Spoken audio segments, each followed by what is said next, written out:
on this.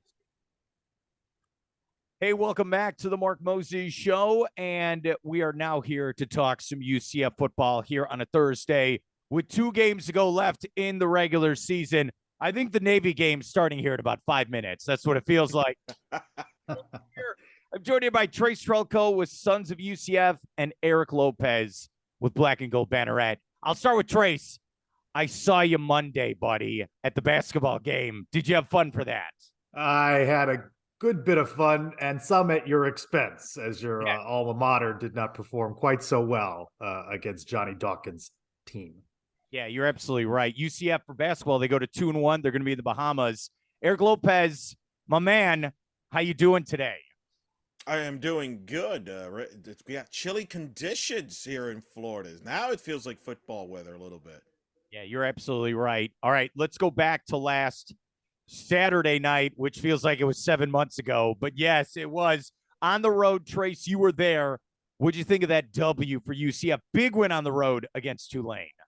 Gus Malzahn went right back to John Rice Plumlee at running back. Because he ran the ball so much en route to being offensive player of the week.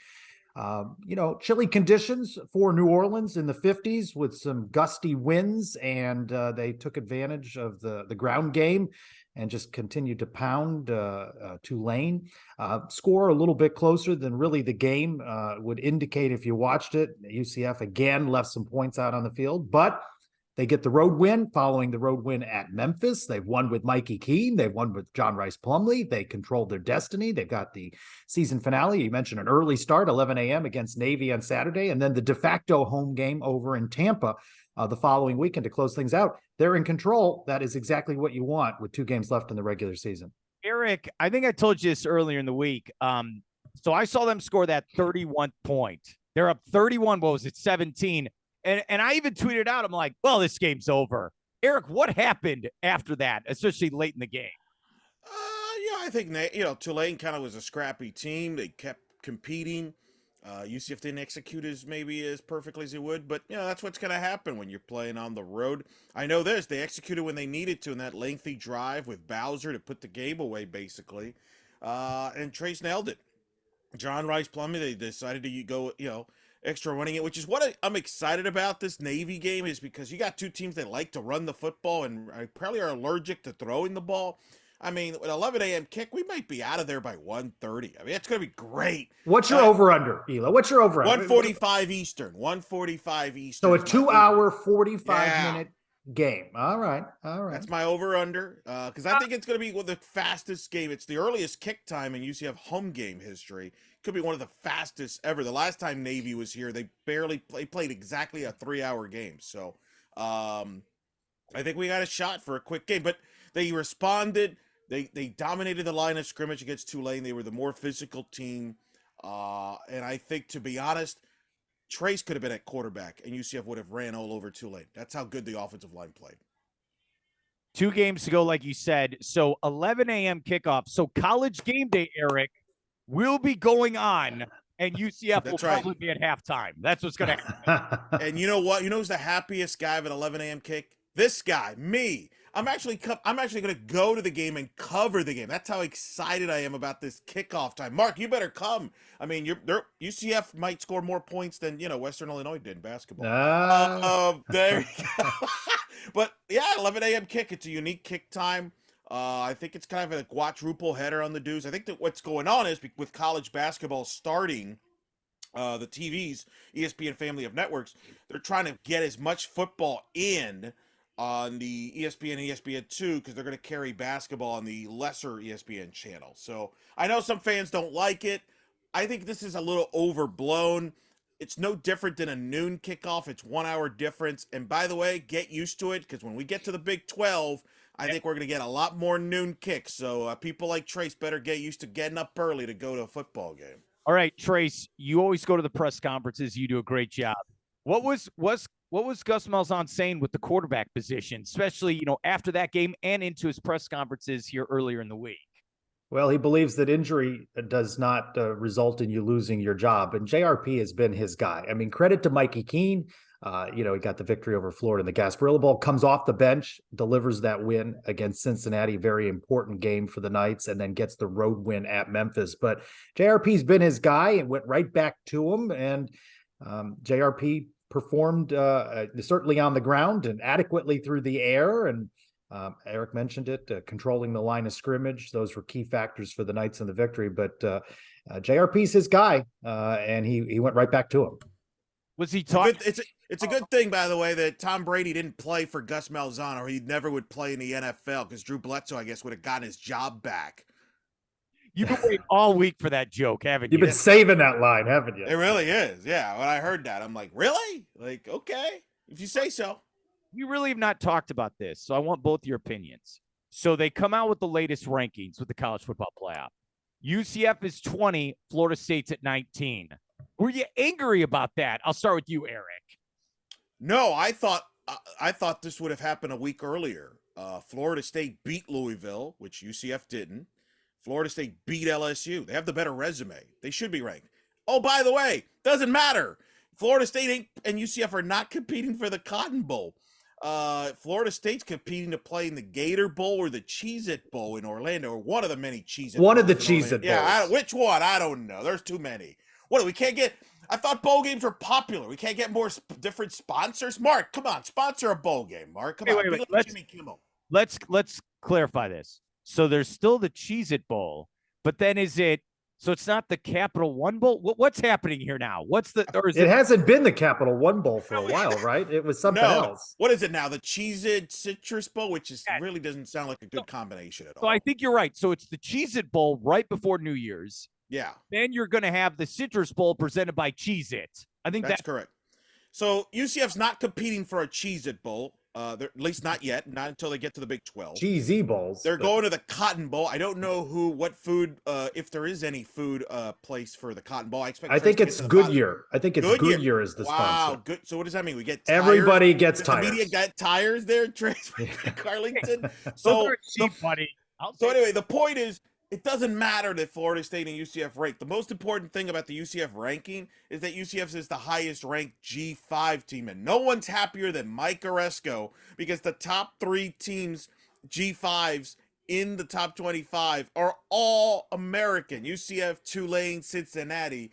The path to the Cotton Bowl goes through the American once again. It's pretty much a lock. Okay, Trace, same thing for you. Your thoughts when you saw that? Yeah, I mean, I hate to do it, but I've got to agree with Elo here. It really doesn't matter. UCF is in control of its destiny.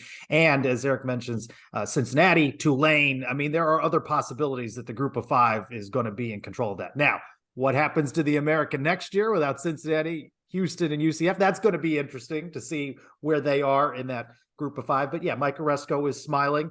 I tend to think he'd like to see Tulane in there and keep it in the American for next year as well with Tulane. But as long as the check clears, he doesn't care.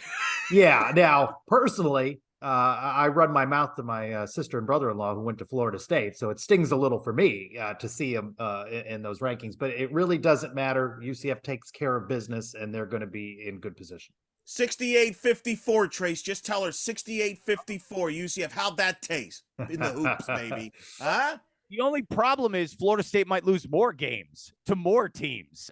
It's still a great win.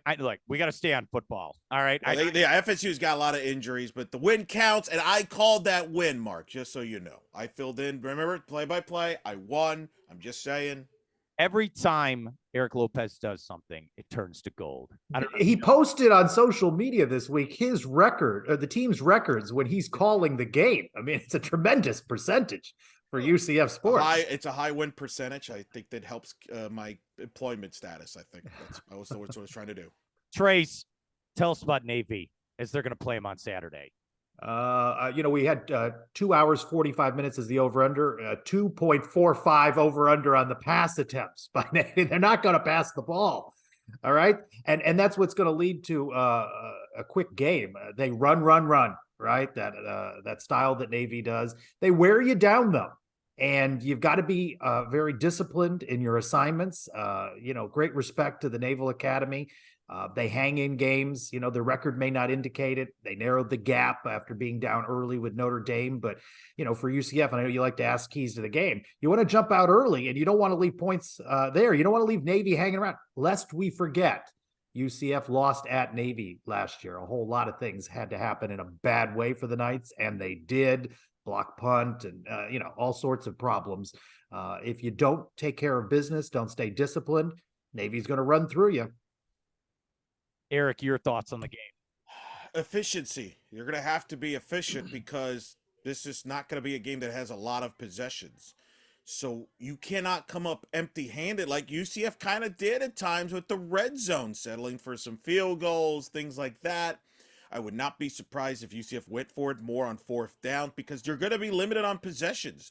And Trace is right. That's the thing that Navy can do is keep the game close. What was interesting about Navy was they shut out Notre Dame in the second half last week and got within 3 points in that ball game.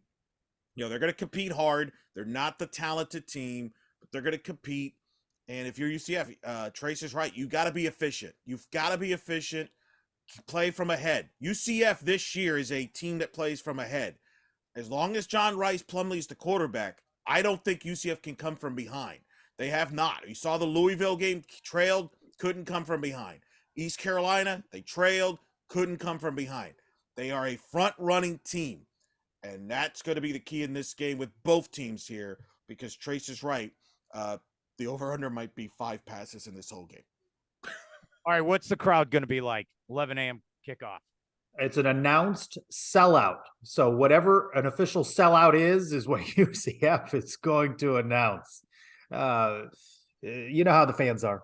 They don't. They want an early evening Saturday night kickoff, and anything else than that, it's the University of Complaining Fans. Wow! UCF. Wow! So, woo! Trace bringing the heat.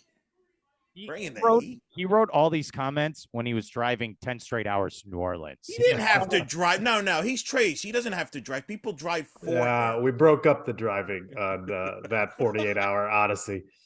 A body will not be in every seat. A capacity crowd will likely be announced. How many of the percentage of the fam in the attendance will fall asleep because it's such an early kick? I think it's the students that are going to probably let down a little bit. Yeah, I agree with that. And not be 12,000 packed. I think you'll see the upper aluminum shining brightly in the sun.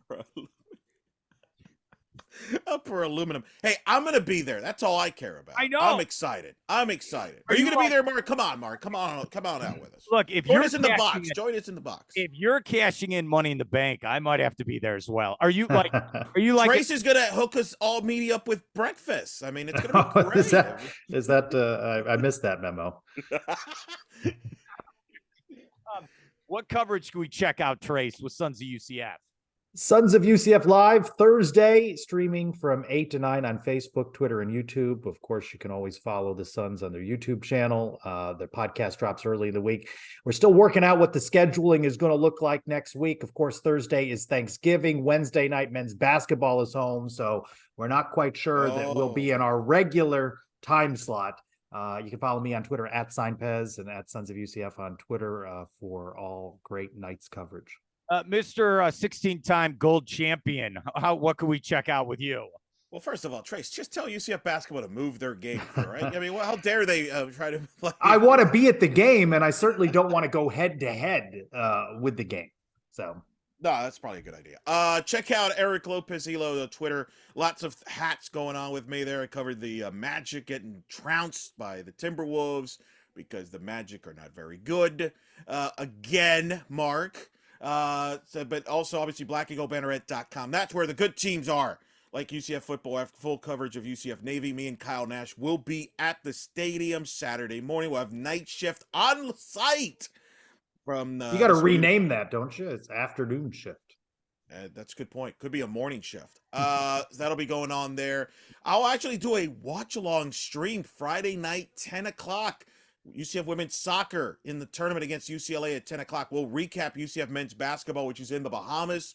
playing basketball, women's soccer playing in the NCAA tournament. Football will give you a little taste of the Navy game there. That's Friday night on our YouTube channel, Black and Gold Banneret. So lots of coverage coming up. I'm going to be writing about volleyball's chances to host next week. We got lots going on here, Mark. Successful teams at UCF. It's a good time.